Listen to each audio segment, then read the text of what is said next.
今日我要向大家介紹一款全新嘅產品概念，就係渣男防禦系統 Pro Max。大家都知道，要測試一個防禦系統有幾勁，我哋需要一個地獄級嘅測試對象。今日我哋唔係講普通嗰啲玩失蹤或者偷食唔抹嘴嗰啲入門級嘅渣男，我哋要講嘅係渣男界入面嘅一代宗師，情感界嘅不死鳥，一個行走中嘅核輻射。冇錯，呢個就係周永恒先生阿 Roy。喺過去嗰20年，佢憑一己之力不斷刷新香港人對底線呢兩個字嘅認知。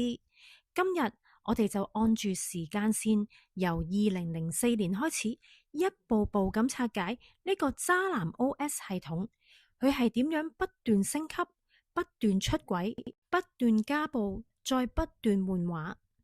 大家睇完就會知道點解你需要我哋呢套防禦系統㗎啦。我哋而家倒帶，將時光倒流到去2004年，呢個系統第一步要回顧嘅就係阿 U 年代。當年嘅趙仲如號稱翻版鄭秀文，清純到不得了。佢哋拍拖期間，周先生生咗個老瘤，阿 U 不離不棄，陪佢走過生死邊緣。2010年，兩個人奉子成婚，全香港人都以為哇，真係患難見真情啊！浪子終於回頭啦。但各位，喺渣男嘅字典入面係冇感恩呢兩個字噶。喺2014年，周先生送俾佢當時嘅老婆嘅大禮，竟然係出軌，對象仲要係自己公司嘅 partner 兼助手 Ruby。你以為偷食已經係極限？錯啦！當阿于發現質問佢嘅時候，周先生竟然喐手家暴啊！呢個男人竟然將為佢生咗2個女，陪佢度過咗腦癌嘅老婆推咗落地下，推到下巴都要亂針。阿于終於頂唔順，帶住2個女心碎離場，正式離婚。然後周先生為我哋展示咗渣男嘅影帝級公關。佢喺電視機面前流住2行眼淚，指住自己話自己係人渣，嗰種真摯，嗰種懊悔，連奧斯卡評委都要頒個獎俾佢啊！但轉個頭呢，呢位啱啱認完自己人渣嘅男主角，竟然踩上阿 U 媽咪嗰度發爛渣，仲要向當時嘅外母吐口水添啊！我睇到呢單新聞嗰時，以為自己睇緊動物世界啊！吐口水，原來佢唔止跨越咗道德嘅底線，仲跨越咗動物嘅界限，進化成一隻草泥馬。呢單新聞當時搞到全城轟動噶，正常人搞到身敗名裂，點都會反省下自己啊。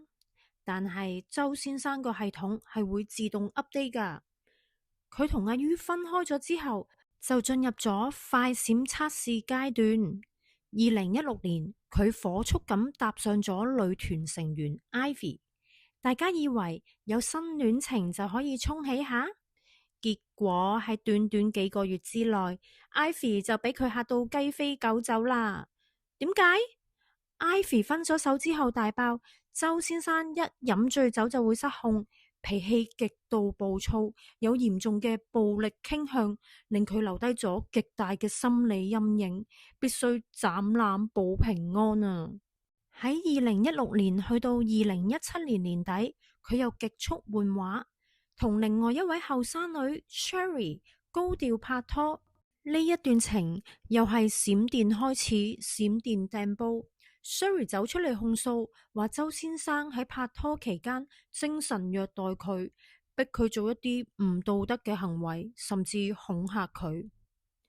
各位睇到呢一度，你哋有冇發現一個 pattern 啊？呢個男人嘅愛係附帶住一個定時炸彈噶，唔理你係咩背景，只要你一埋佢身，最終嘅結局只有一個，就係着草保命。去到2018年，周生由香港轉戰大中華，佢同內地網紅 Britney 閃婚，再一次奉子成婚。當時大家心諗，今次周先生北上大中華，喺大灣區落地生根，應該會修心養性啦啩？點知平靜咗幾年，就喺2023年，家暴嘅新聞又上頭條啦。但係今次周生迎嚟嘅係史詩級嘅反轉劇本，佢竟然自己報警同記者喊冤，話自己俾老婆家暴喎。各位，你想象一下，一個曾經將前妻打到入醫院亂針，恐嚇過幾位前女友，會向外母吐口水嘅男人，突然企出嚟話自己係家暴嘅受害者喎。呢個感覺就好似哥斯拉去差館報警，話東京鐵塔撞親佢隻腳趾一樣咁荒謬。結果真相係點？警方介入調查之後，發現原來係周先生涉嫌刑事恐嚇佢當時嘅老婆 Britney。其後佢仲喺差館嗰度發脾氣襲警添啊！最後咪就係入獄俾政府包食宿咯。而 Britney 亦都非常果斷咁直接搞離婚，乾手淨腳。精彩嘅嘢陸續有嚟，各位，我哋 fast forward 到返嚟2026年，最新鮮滾熱辣嘅劇集先啱啱上架咋。早排周先生就喺地鐵度俾人影到攬女，態度非常親昵。咁記者就問佢啦：喂，你攬住邊個啊？周先生就理直氣壯、中氣十足咁答：我老婆咯。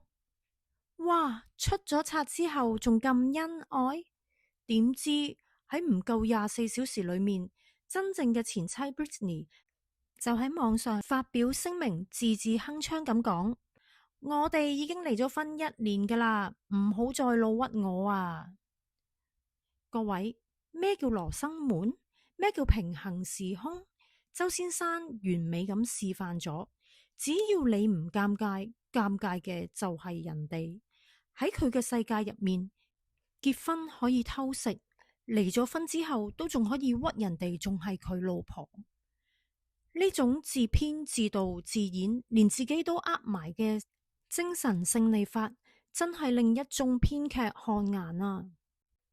回顧呢20年嘅血淚史入面，點解周先生聲名狼藉，但依然仲會有咁多女人中招嘅呢？可能佢已經掌握咗一套渣男最值錢嘅核心技術，就係受害者氣場。佢會同你講，以前嗰啲新聞都係寫衰我啫嘛，其實我好渴望愛噶，係佢哋逼到我咁噶，係得你先睇到最真實嘅我噶咋。各位女士，當你聽到呢句說話，你係咪就會母性瞬間爆發，進入咗聖母模式呢？你以為你自己係去拯救一隻受咗傷嘅小白兔？點知行到埋去先發現，嗰隻係一隻識得咬人，仲識得吐口水嘅喪屍啊！所以今日我推出呢套渣男防禦系統 Pro Max， 運作原理好簡單，只有8個字，就係愛惜生命，遠離永恆。各位，如果一個男人用咗20年時間，從阿 Ruby、Ivy、Sherry 到 Britney， 經歷咗無數次背叛同埋官非，依然都可以喺個地鐵度面不改容咁講大話，你憑乜嘢覺得你嗰少少咁微不足道嘅愛可以改變一個壞到咁樣嘅人呢？見到伏就唔好心軟，要即刻走人啊！將你嘅同情心留返俾喺街邊嘅流浪貓、流浪狗好過啦，起碼你餵下佢哋，佢哋都識得搖下頭、擺下尾啊！佢哋一定唔會向你吐口水㗎。祝各位女士遠離渣男，一生平安。鍾唔鍾意我都好，記得 subscribe 我嘅 channel 啊，仲要 CLS 我條片。拜拜。